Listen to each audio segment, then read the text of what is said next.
Nuevamente, buenos días para todos. Como les decía al inicio de la clase, en este momento vamos a tratar el tema correspondiente a la actividad 1 que lleva como título Fases del ciclo de vida de un sistema. En esta actividad se les solicita a cada uno de ustedes que elaboren un cuadro sinóptico a partir de la lectura propuesta.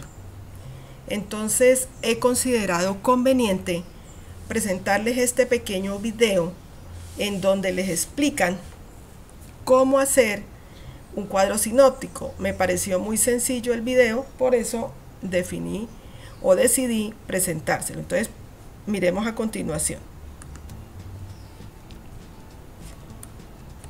Hola muchachos, hoy les voy a hablar del cuadro sinóptico, que es una metodología de estudio que nos permite organizar de manera gráfica las ideas de un texto. Mediante el cuadro sinóptico podemos jerarquizar las ideas de un texto o de una temática, obteniendo una visión global. A través de este gráfico vamos a ver la relación entre las ideas, ya que el cuadro sinóptico se realiza de izquierda a derecha y se va ampliando de tal manera toda la información que nos queda un organigrama muy interesante donde vemos todo el proceso de argumentación de un texto. En esta metodología, a diferencia de otros gráficos como el mapa conceptual, se organizan ideas en lugar de palabras. Así, en el cuadro sinóptico vamos a encontrar frases o incluso fragmentos de un texto. En esta metodología es muy importante la estética. Si no cumplimos la premisa básica de que el cuadro sinóptico se realiza de izquierda a derecha, pues se va a volver muy complejo ver la relación entre ideas. Bueno, para hacer un cuadro sinóptico es muy importante seguir unas recomendaciones. Una de ellas es leer atentamente el texto base, prestar atención a las ideas, leer con una intención. Para esto debemos subrayar y glosar el texto, es decir, seleccionar las ideas más importantes, y al costado del párrafo necesitamos poner lo que este nos suscitó, las ideas que nos generó. Para eso vamos a emplear las macroreglas textuales. Las macroreglas textuales son omisión, selección, generalización e integración o construcción. La primera pues es cuando vamos a omitir las palabras o frases que consideramos que no aportan nada. Después, con lo que quedó, vamos a seleccionar lo más importante. Seleccionamos y pasamos al siguiente punto de las macroreglas, que es la condensación o generalización. Vamos a condensar lo que quedó y lo generalizamos en una sola frase. El último punto de las macroreglas, la última macroregla, es que vamos a integrar todas las generalizaciones en una sola, ¿no? Y nos queda una especie de idea central, general. Después de que ya tenemos esa idea general, empezamos a hacer el cuadro sinóptico. Lo primero que colocamos en el cuadro sinóptico a la izquierda es la temática general, la idea más general del texto.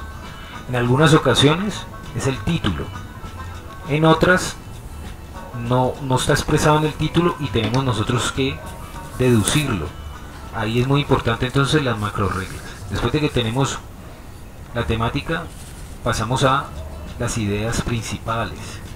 ¿Qué son las ideas principales? Son la información más básica, la información más importante, sin la cual es imposible desarrollar esa temática. Son ideas imprescindibles, son las más importantes, por eso las llamo básicas, porque son la base de la temática. Normalmente pues los textos tienen más de una idea principal, tienen 2, 3 ideas principales.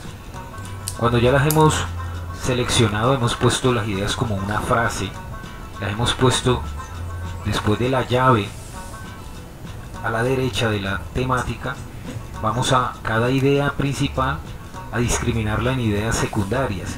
¿Qué son las ideas secundarias?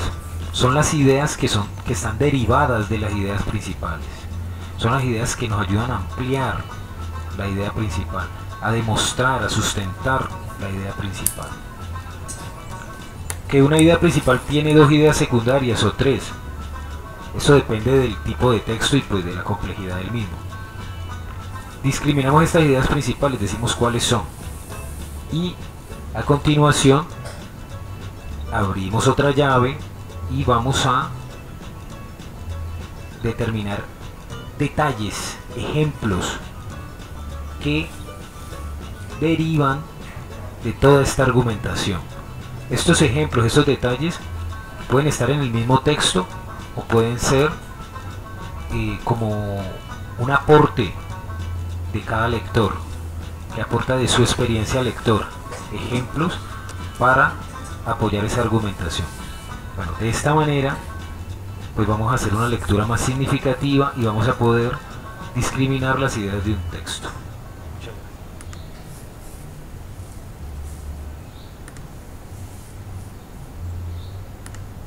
Bien, entonces les pregunto, ¿qué diferencia hay? ¿Qué diferencia hay entre un cuadro sinóptico y un mapa conceptual? ¿Quién me quiere explicar? ¿Quién me quiere hablar?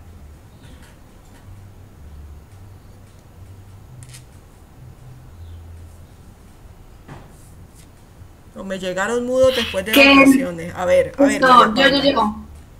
Que los cuadros sinópticos van en orden jerárquico y los mapas conceptuales no tienen un orden específico. Bueno, ¿qué otra cosa importante al momento de usted elaborar un cuadro sinóptico?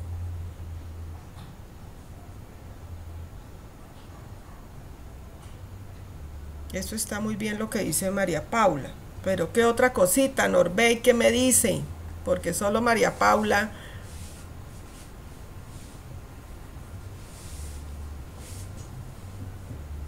¿Qué dice Mayra? ¿Qué dice Caterine?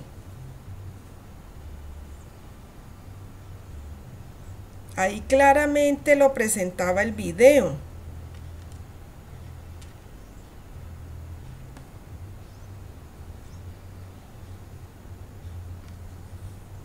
¿Qué dice Diego Samuel? ¿Nada tampoco?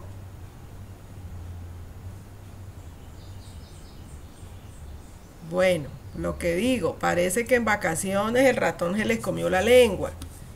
Entonces, ¿qué deben tener en cuenta ustedes? Repito, ahí lo decía el video. En un cuadro sinóptico usted puede colocar una frase, ¿sí?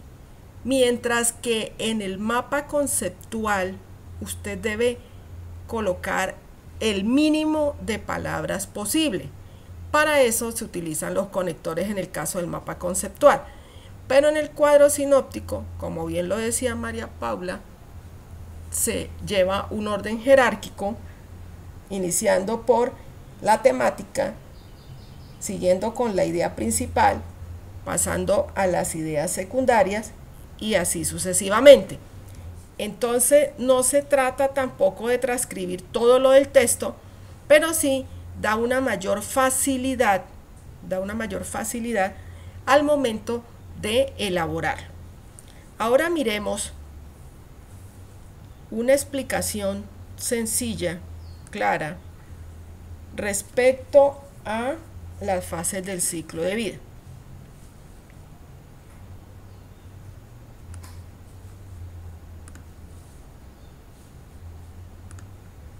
No se trata solamente de usted coger un texto y hacer lo que pueda, sino de ir comprendiendo algo de lo que se está trabajando.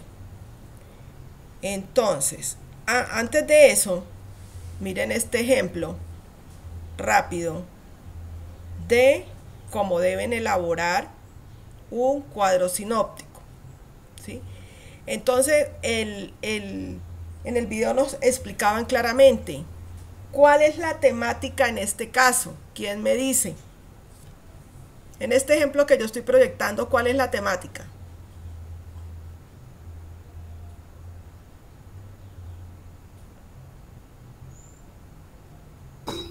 Solución de conflicto. Correcto, esa es la temática. ¿Cuáles son las ideas principales?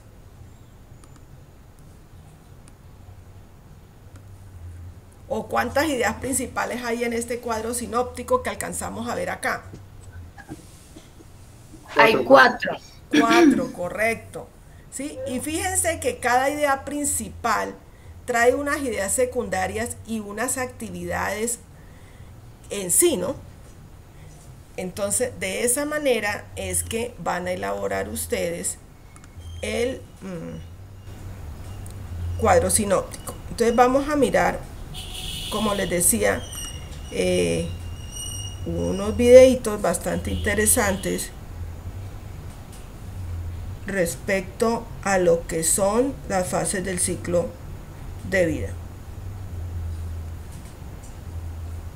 Si encuentro la carpeta, por Dios. Bien. Entonces,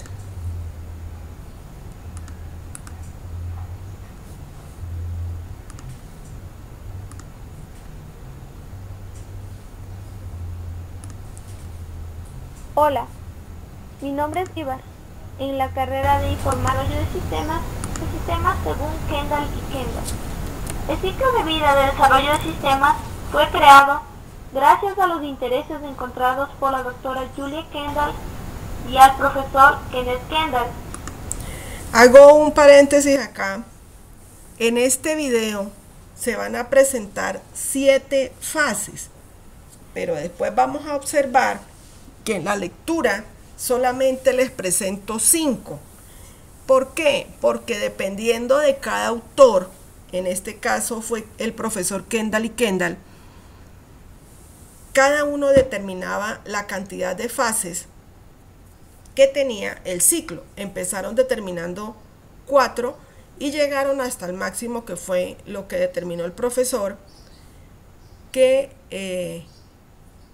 fueron 7 fases, pero en general están inmersas. Después lo vamos a ver que esas 7 fases, 2 están incluidas en las fases que yo les presento, y por eso las reduje a 5, con la idea de que a usted se le haga menos extensa la lectura, de que las cosas sean más puntuales, porque la parte teórica de las fases de estos dos autores, de Kendall y Kendall, son bastante extensas y se le va a volver a usted muy engorroso para poder hacer el cuadro sinóptico. Entonces, para facilitarles, por eso hice la reducción a 5 fases, teniendo en cuenta otros autores. En cuanto a la aplicación de estrategias innovadoras que contribuyan al análisis y diseño de sistemas de información. El ciclo de vida del desarrollo de sistemas es una metodología en la que se da a conocer una perspectiva dividida en fases para el análisis y el diseño, detallando específicamente las actividades o tareas que el usuario y el analista del sistema deben desarrollar en cada etapa del proyecto, para de esta manera obtener un adecuado análisis y diseño de sistemas de información. Según la metodología de Kendall y Kendall, el ciclo de vida de un sistema consta de 7 etapas o fases, que las detallaré a continuación.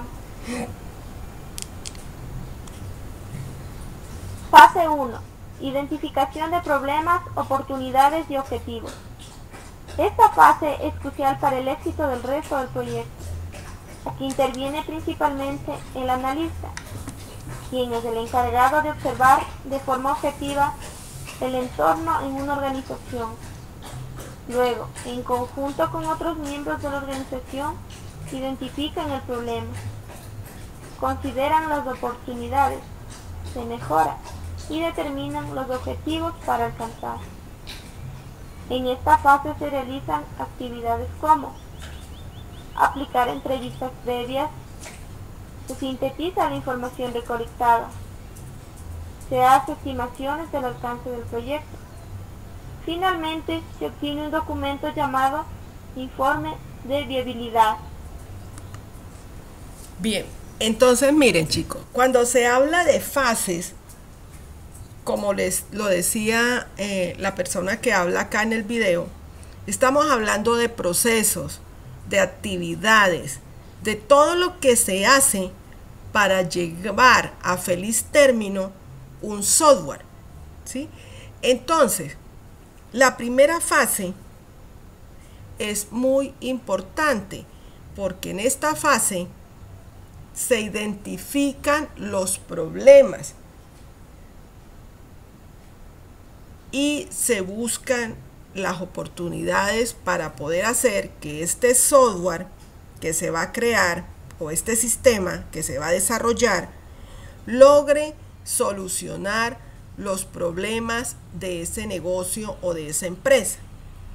Entonces, si ustedes observan en este momento lo que se está viendo en pantalla,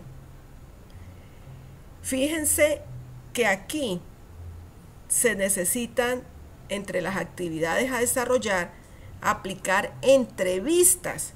De ahí la importancia o el por qué en la fase anterior ustedes debían desarrollar o por lo menos tener la idea de qué era una entrevista, de cómo hacer una encuesta, cómo analizarla, porque un programador de software requiere en cualquier momento de aplicar este tipo de instrumentos para poder condensar cierta información y determinar en realidad qué necesitan los usuarios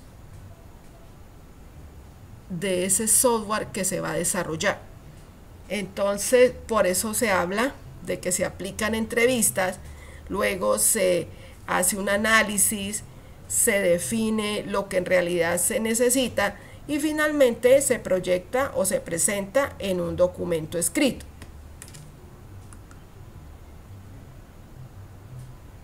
Vamos a la fase 2. Fase 2. Determinación de los requerimientos de información. Dentro de esta fase se detalla la participación de los involucrados, tanto analistas como usuarios directos. El analista averigua cuál es la actividad del negocio, las reglas, el entorno de desarrollo de actividades, funciones y procedimientos dentro de la organización, a través de la aplicación de herramientas como entrevistas, cuestionarios, sondeos. Fíjense que la fase 2, ellos la discriminan como determinación de requerimientos de información, pero es la continuidad y muy cercana, demasiado cercana a la fase 1. Y por eso en la lectura que les estoy proponiendo en la guía, simplemente usted va a encontrar estas dos fases unidas y se van a denominar determinación de requerimientos. Entonces, estas dos fases buscan definir cuáles son las necesidades, vuelvo y repito, de los futuros usuarios del sistema de información o del software y poder definir también qué hardware se va a utilizar, qué software se requiere, cuál es la idea del sistema, a qué área de la empresa se va a aplicar, si se va a aplicar específicamente a algunas o a toda la empresa, ¿sí? Qué métodos se van a utilizar para el desarrollo de este sistema, cuáles van a ser los beneficios que se esperan, ¿sí? Y todo eso se puede recopilar en una encuesta o en una entrevista muy bien elaborada, ¿sí? Entonces, por eso, en la lectura, vuelvo y repito, va a estar denominada fase 1, determinación de requerimientos, y es lo que agrupa la fase 1 y fase 2 de este video. Vamos a continuar con fase 3. Aquí el analista se esfuerza por comprender los requerimientos del usuario. Fase 3. Análisis de las necesidades del sistema. Los analistas son los que intervienen exclusivamente en esta etapa. El analista estudia la información recolectada a través de la utilización de técnicas especiales, como diagramas de flujo, diccionario de datos, permitiendo estructurar los distintos procesos y funciones de la organización. Junto a ello, hace un análisis costo-beneficio de las alternativas encontradas para finalmente realizar una propuesta de sistema. Bien, entonces, fase 3. La fase 3, al igual que en la lectura, se denomina análisis de las necesidades del sistema. En este caso, vamos a... Fase 3. Perdón. Análisis de la... Vamos a observar que es necesario elaborar ya los inicios de lo que va a ser el software. Para eso, ¿qué tenemos que hacer o qué debe hacer el programador? Pues empezar a diseñar los famosos diagramas de flujo. Ya ustedes tienen una idea de qué es un diagrama de flujo, ¿cierto? ¿Ustedes con el profesor Ángel ya han visto algo referente a diagramas de flujo? Sí, señora. Sí, entonces ya tienen una idea. Si ustedes tienen una idea de qué es un diagrama de flujo, ¿quién me puede explicar qué es eso? ¿Qué es eso de un diagrama de flujo?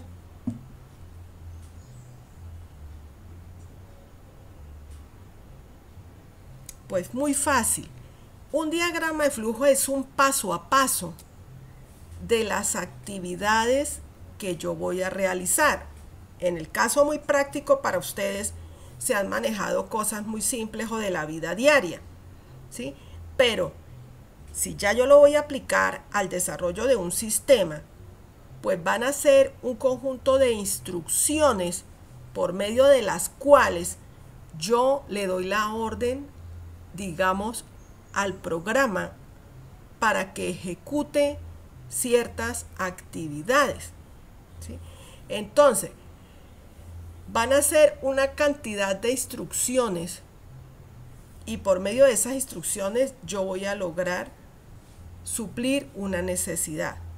Entonces, si yo voy a plasmar un diagrama de flujo muy básico, pues es el que me diga a mí cómo voy a solucionar un problema en el área, por ejemplo, de ventas o en el área de contabilidad. Hago un diagrama de flujo con decisiones, con bucles, ¿sí? Donde se pueda plasmar la importancia de este sistema y finalmente se pueda iniciar el desarrollo como tal mediante esto que dice acá, decisiones estructuradas, que son condiciones, que son reglas, acciones, bucles y demás, ¿sí? Esa es la idea del análisis de las necesidades del sistema. Hay que definir cómo se va a diseñar ese software, cuáles van a ser sus componentes, cuál va a ser el proceso para recopilar toda la información y de esta manera poder hacer un análisis, como decía ahí, costo-beneficio. Si va a suplir la necesidad de este software, si nos va a servir para mejorar la empresa. Entonces, eso es lo primero que se debe hacer en este caso. A través de la utilización de técnicas y funciones de la organización. Junto a ello, vamos a mirar fase 4. Fase 4. Diseño del sistema recomendado. En el diseño del sistema se usa la información recolectada y se elabora el diseño lógico de sistemas de información. Dentro de este diseño lógico se diseñan los procedimientos, la interfaz de usuario, las entradas y salidas de datos y los archivos o bases de datos necesarias. Bien, entonces, Vamos con fase 4. Ya empieza en sí lo que va a ser el diseño como tal de ese software.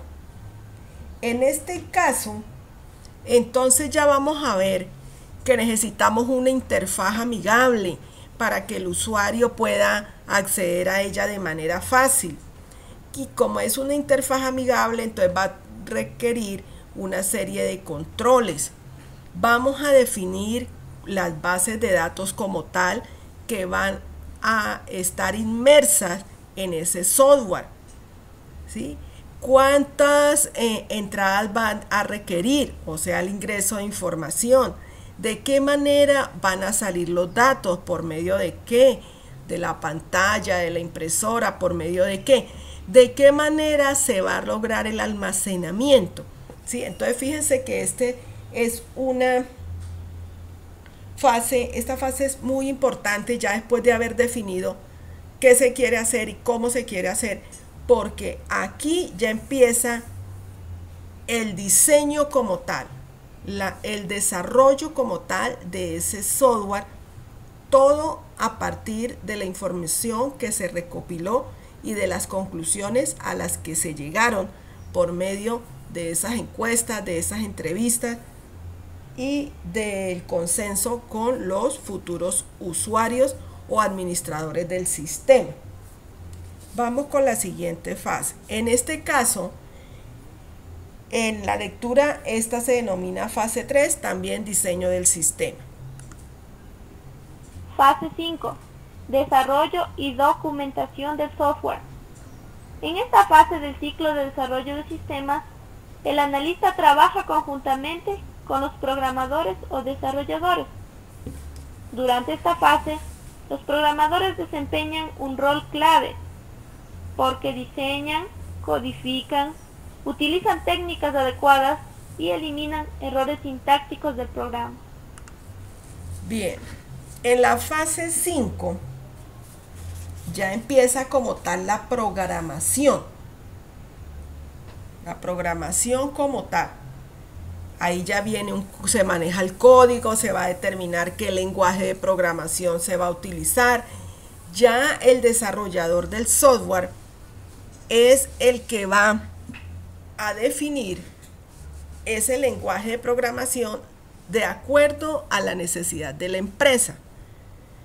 Si es para parte contable, va a ser un tipo diferente de lenguaje, ¿sí? Si es para parte gráfica, entonces fíjense que en la actualidad hay varios o muchos lenguajes de programación, pero los más utilizados en este momento son los conocidos con el nombre de Java, o de C, C++, o el Python, o el JavaScript, el PHP, en este caso específico, el MySQL, en este caso específico de ustedes, estudiantes, pues van a recibir unas instrucciones relacionadas con PHP y MySQL, ¿sí? Y HTML, que va a ser el enlace que va a utilizar la base de datos. Pero ya en el caso de una empresa, si necesita irse por la parte contable, pues va a requerir desarrollar el código en un lenguaje de programación como por ejemplo el Java. O si necesita una empresa que maneje mucho la parte gráfica, entonces por ejemplo debe hacerlo en el Python, que es un lenguaje pues que facilita mucho esta parte. Entonces, de acuerdo a eso empieza la codificación como tal, la serie de instrucciones que van a lograr llevar a cabo o volver, digamos, este sistema muy fácil de manejar, muy fácil de cargar con información y fácil de consultar, que es lo que se busca en un software. Cabe recalcar que dentro de esta fase, el analista trabaja con los usuarios para desarrollar documentación para el software. Es importante eso. En esta fase también se desarrollan los manuales técnicos. ¿Qué son esos manuales? Esos llamados manuales técnicos, repito nuevamente, son aquellos que se convierten en la guía del usuario ante cualquier situación, ante fallas sencillas, pues el usuario va a poder darle solución, ¿sí? Y para aprender a manejarlo de manera más sencilla, pues se va a tener que ayudar con estos manuales. Entonces habrán dos tipos: el de usuario, que es el inicial para que la persona o trabajador o empleado aprenda a ingresar al sistema, sepa qué botones tiene que utilizar si va a buscar algo, si va a ingresar, si va a consultar, etc. Y también los manuales técnicos para el caso de que haya algún problema en el sistema. Como son manuales técnicos y de usuario.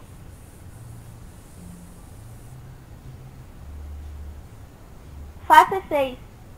Pruebas y mantenimiento del sistema.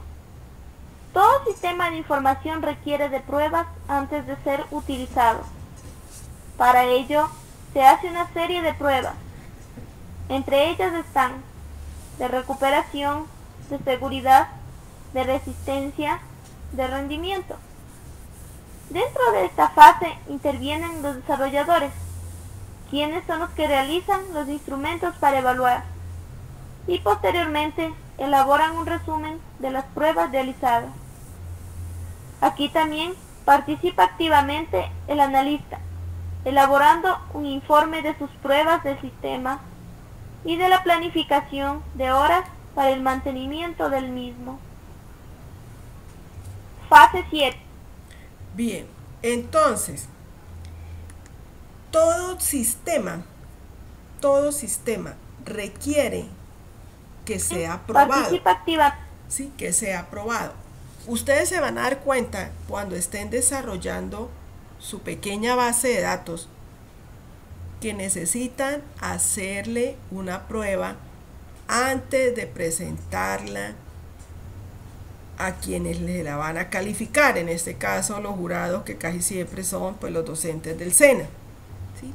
Entonces, si en esas bases tan pequeñas hacemos pruebas, mucho más debemos hacerla cuando es un sistema que se va a implementar a nivel empresarial, porque antes de empezar a ingresar la información debemos estar seguros como desarrolladores de software que el sistema está funcionando adecuadamente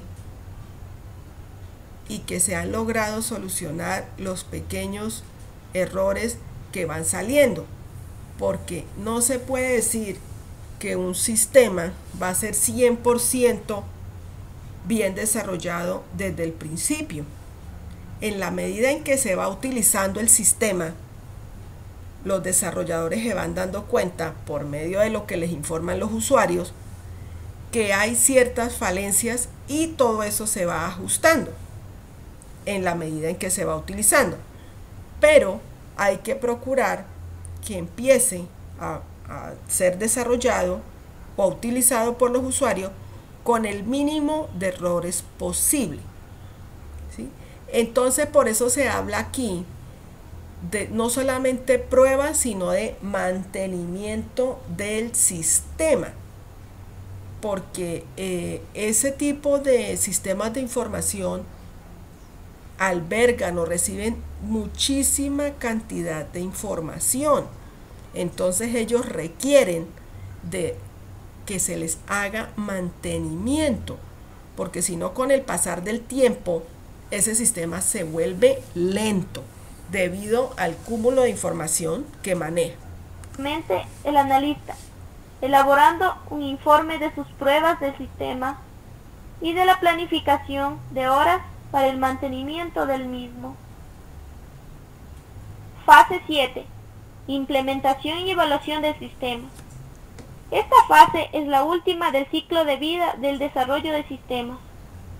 El encargado de la implementación del sistema es el desarrollador, quien desempeña distintas actividades, como la de actualización o instalación de hardware y software. Además, cumple funciones de capacitar a los usuarios o personal en el manejo del software creado a través de talleres.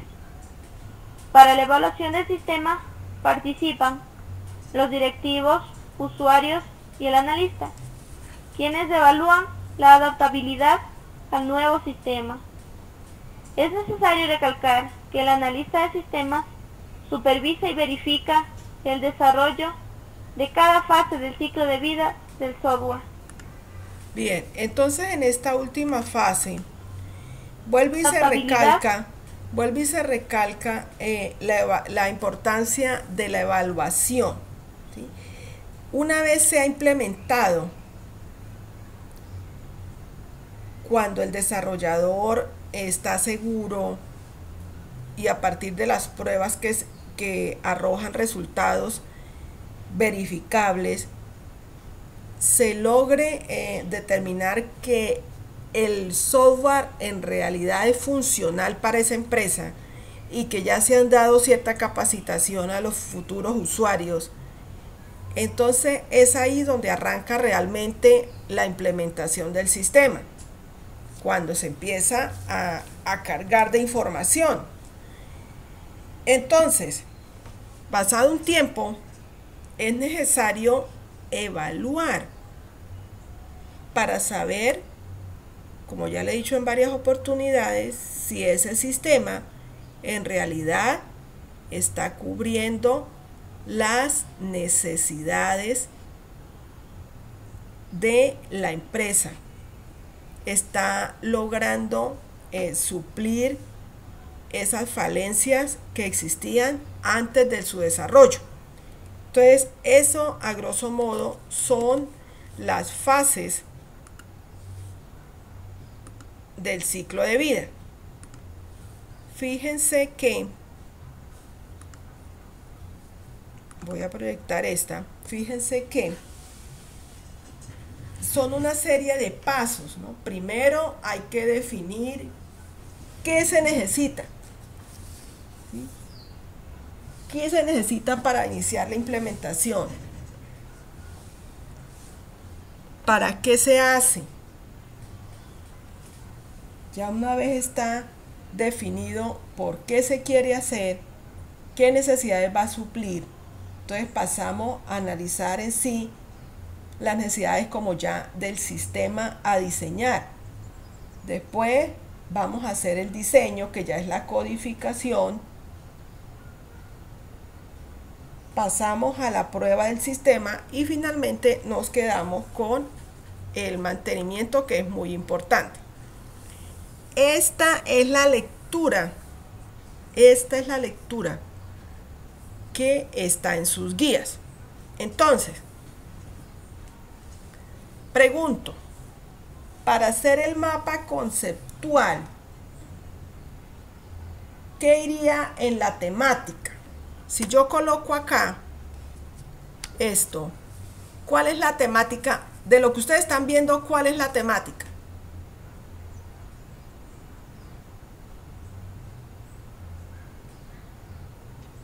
Las fases del ciclo de vida de un sistema. De un sistema, correcto.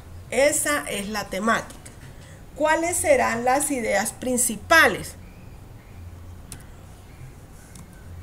Cada una de las fases. Correcto. Cada una de las fases son las ideas principales, ¿sí? Ahora, estamos mirando acá. Ya esta es la idea principal. En esta parte de acá, en el segundo corchete, llave o como le quieran llamar, ¿qué irá? ¿Qué irá de esto? Pues fíjense que ahí va un pequeño resumen de lo más importante de este texto, ¿sí? De este texto, del primer párrafo, porque fíjense que donde dice debe contener, estas son las actividades, ¿sí? Pero vuelvo y le digo, no se trata de que usted se transcriba todo al cuadro sinóptico, porque entonces no tuvo gracia. Si usted va a hacer acá, va a tomar una idea principal para plasmarla ahí, Pues usted podría decir que simplemente la fase 1, vamos a resaltarlo acá, si me deja ver, que simplemente la fase 1 pues permite proyectar las estrategias, procesos y flujos de datos. ¿Para qué? Para interrelacionar entre procesos y datos de acuerdo a la necesidad. Algo así usted lo puede decir, y lo escribió allá porque, vuelvo y repito, la diferencia del cuadro sinóptico es que usted puede escribir una frase completa sin ningún párrafo, una frase completa sin ningún problema, sin exagerar también lo largo del texto, ¿sí? Entonces ahora miramos que eso iría aquí, ¿sí? Si yo escribo fase 1, determinación de requerimiento, entonces podría decir, permite proyectar estrategias, procesos y flujos de datos para interrelacionarlos con los procesos y los datos que permitan desarrollar el sistema. ¿Sí? Si usted lo puede hacer más corto, hágalo más corto. Se me viene a mí a la cabeza eso en un instante. Usted después leyendo lo puede hacer más corto. Ahora, estas señoras aquí son las actividades, ¿sí? Como ya lo decíamos, vuelvo acá, vienen en esta última parte. Esta sería la 1, la 2, la 3. En el cuarto paso vienen las actividades. Entonces, resúmalas lo más que pueda. Entonces, la primera, los sistemas que requiere las bases de datos y la información que va a intercambiar, ¿sí? La segunda, la descripción detallada de cada sistema. La tercera, hardware y software que será utilizado, ¿sí? Entonces, la cuarta, métodos de desarrollo para cada sistema. La quinta, esquema de problemas actuales o esquema de los problemas actuales del negocio. Y la siguiente, análisis de beneficios. Y así usted va sacando rápidamente lo que usted debe plasmar en su cuadro sinóptico. Fíjese que vamos a ver la segunda y es muy similar. Aquí usted puede definir o sintetizar un párrafo corto y aquí claramente están las actividades. En este caso está muy sencillo porque solamente las tiene que nombrar: analizar y diseñar procesos, analizar y diseñar los datos, diseñar y organizar los componentes físicos y planificar el desarrollo. A esta se me quedó por fuera, planificar el desarrollo de los componentes físicos. Esas son las actividades, no son más. Ahora, vamos a la fase 3. En esta fase 3 hay una diferencia, hay una serie de subfases. Entonces, ¿cómo lo harían? ¿Sí? Hay que mirar que dentro de cada subfase hay algo específico. Entonces, hay que mencionar cada subfase y escribir algo, una pequeña información respecto a cada una de las 5 subfases que usted va a ver acá. Ahora, la cuarta fase, lo mismo.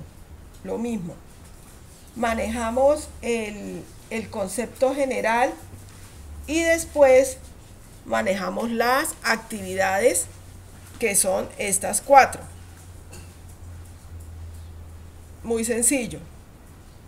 Y la fase 5 es más cortica todavía. Hacemos lo mismo. Escribimos un pequeño referente de esa fase y nombramos las 3 actividades que componen esta fase. Eso sería a grosso modo lo que ustedes tienen que hacer.